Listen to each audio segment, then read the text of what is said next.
Okay, so first things first, in case you were wondering, no, I don't have WWE 2K24. I can't really afford it, and I don't want to have to go through the whole shebang of recreating all my creator wrestlers again. And yes, there's going to be a link to the unedited footage in the description. I did briefly consider using this for the TNA Sacrifice video, but I changed my mind at the last minute. Also, yeah, I had initially written and intended to record this before Raw this week, but because this is obviously after Raw, there's going to be some changes in there, which means there's going to be some more uhs and ers towards the end of this, because I'm going to be winging it. Anyway, let's talk about WrestleMania right now. So, to recap what's all been going on here, Cody Rhodes won the Royal Rumble, and while he was celebrating, pointed up to a skybox where Roman Reigns was sitting, meaning that he again intends to challenge Roman Reigns for his championship at WrestleMania. However, the next night on Raw, Seth Rollins came out and gave a pretty convincing promo that maybe Cody should be challenging him for his championship at WrestleMania instead. And right when that happened, I got this pit in the feeling of my stomach. Yeah, this was probably going to be how we were going to get Rock versus Roman instead. Cody would challenge Rollins, and thus, that would leave The Rock available to challenge Roman Reigns. Sure enough, about a week later on SmackDown, Cody comes out and says that he's stepping aside so that Rock can challenge Roman Reigns at WrestleMania.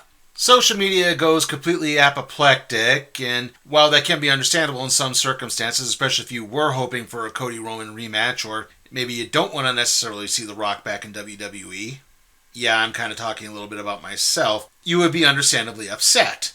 That being said, doing things like, say, hurling death threats on Twitter at Ava Raine, The Rock's daughter who's currently working in NXT, is not right. That's wrong, and bullying her off of Twitter, again, is just wrong. Anyway, jump ahead another couple weeks to a WrestleMania press conference being held in Las Vegas for some reason. WrestleMania is being hosted in Philadelphia this year. The Rock comes out and starts talking about preserving and maintaining the bloodline. He goes into the history of the Anoa'i Fatu Maivia family and talks about how his grandfather, the High Chief Peter Maivia, and I forget the name of Roman Reigns' grandfather. He had a whole PowerPoint presentation about it. But yeah, again, they were family and blood brothers and all this. It's then that Cody comes out and changes his mind that no, he is actually going to challenge Roman Reigns at WrestleMania. The Rock then proceeds to slap Cody Rhodes. Seth Rollins comes to Cody Rhodes' defense, and at the end of all of this, we're getting a tag match between The Rock and Roman Reigns against Cody Rhodes and Seth Rollins at WrestleMania. This is going to be night one, probably in the main event.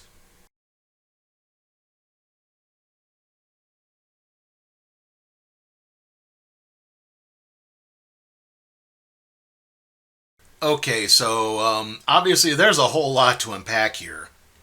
Let's start with some of the good here. First and foremost, I'm okay with The Rock being in a tag match. I mean, again, the last time The Rock competed in a proper WrestleMania match, i.e. one that went more than 25 minutes. I'm not counting him pinning Eric Rowan in, 4 seconds or whatever at Mania 32. Anyway, the last time he had a good 25-plus minute match in any shape or form, he wound up with a torn abductor muscle and a serious hernia. So, yeah, maybe something where he doesn't have to work so much is actually a good idea. Then again, I had the same philosophy about CM Punk in the Royal Rumble, and, how did that turn out? Yeah, I know, stupid pragmatism. On the other plus side, too, we got a pretty funny Becky Lynch promo out of it, where she talked about having to explain to her daughter why her father wants to pick a fight with Maui. And now we have to talk about the bad side. I mean, first and foremost, this makes Cody Rhodes immediately pointing at Roman Reigns during the Rumble celebration look stupid. It just does.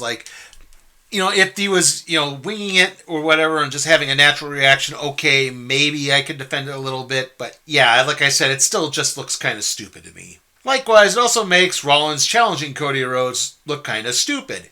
And then the really stupid part is Cody is stepping aside to let The Rock challenge Roman Reigns without giving a reason as to why. Looks stupid.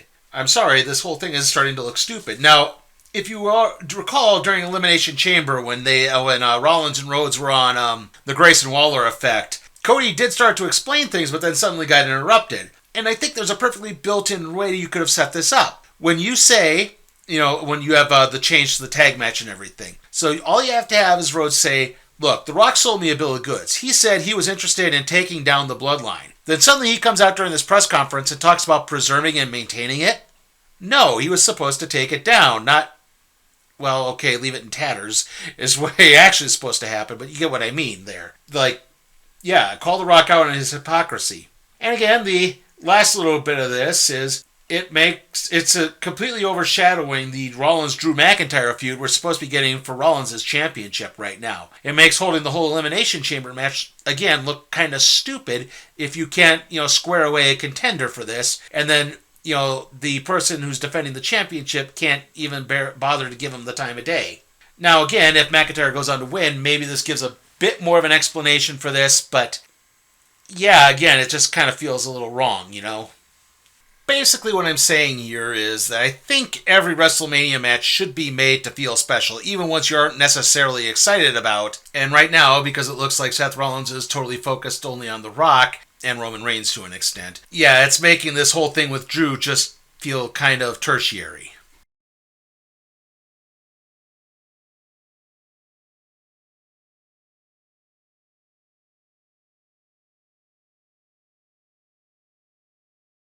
And that's not even really the only bit of wonkiness in all of this. I mean, let's look at the women's championship matches shaping up right now. Obviously, we have Bayley and Io Sky set up for the SmackDown Women's Championship, or whatever it's called now. And, I think this has been a great build. If I had one real qualm with it is that I think they had Dakota Kai turn on Bayley just a little too early. I think now it feels a bit more like that's just one more hurdle for Bayley to overcome. When, if you had pulled this, say, the week before WrestleMania or even the SmackDown before WrestleMania, that would have a bit more gravitas to it. That would add a layer of hopelessness to this match that makes you think, oh no, now Bayley has no shot.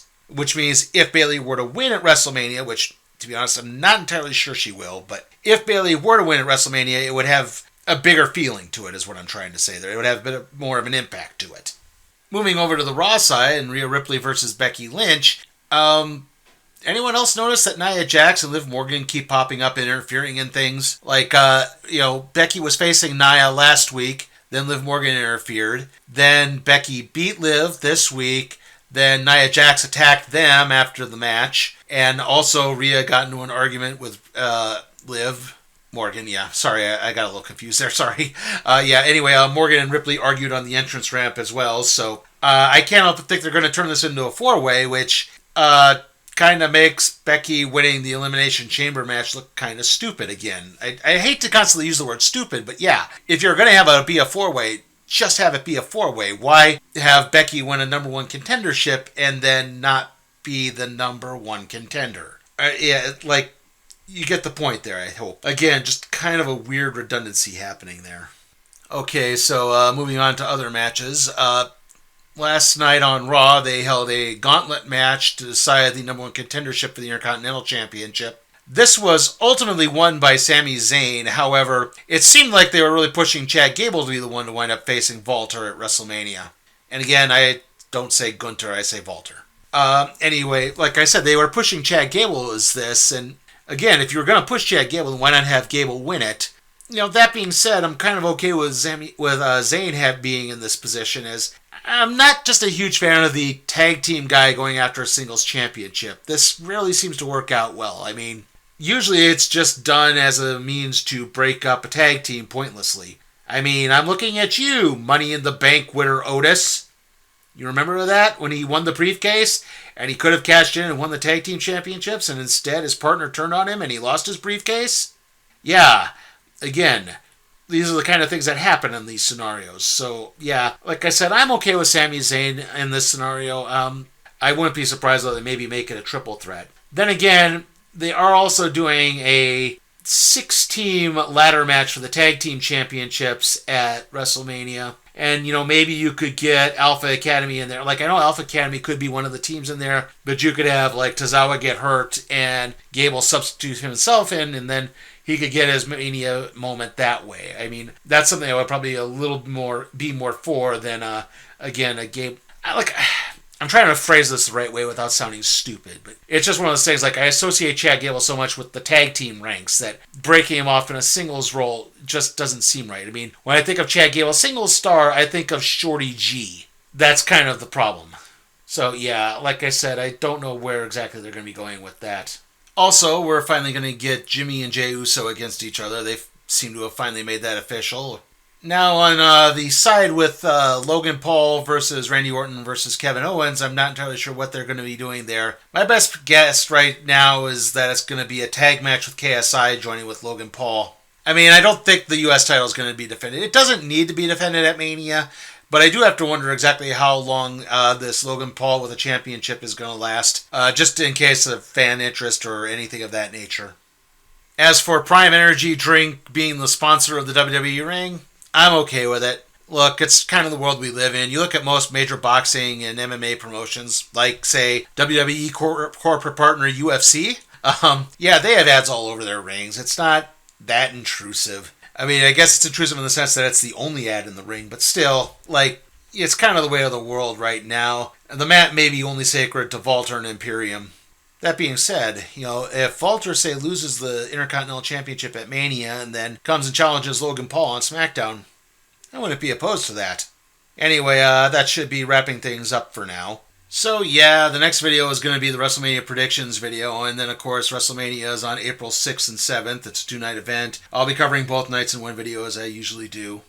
As for wrestling after that, I'm not entirely sure. The next video is going to be the random trade review on the Thor Masterworks Volume 2. After that, we'll have the complete series Echo review. Then we'll be reviewing the Doctor Who specials. And after that, I'm not entirely sure. I just don't quite have an idea. Like, obviously, I'm going to be doing X-Men 97 at some point. But other than that, like I said, everything else is kind of up in the air. So, see you all next time.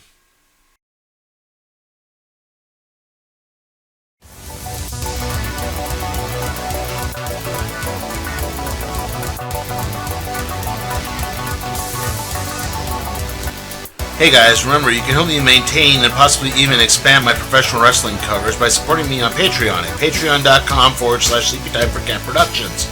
Also, remember to like the video, comment, share, subscribe, and ring that notification bell.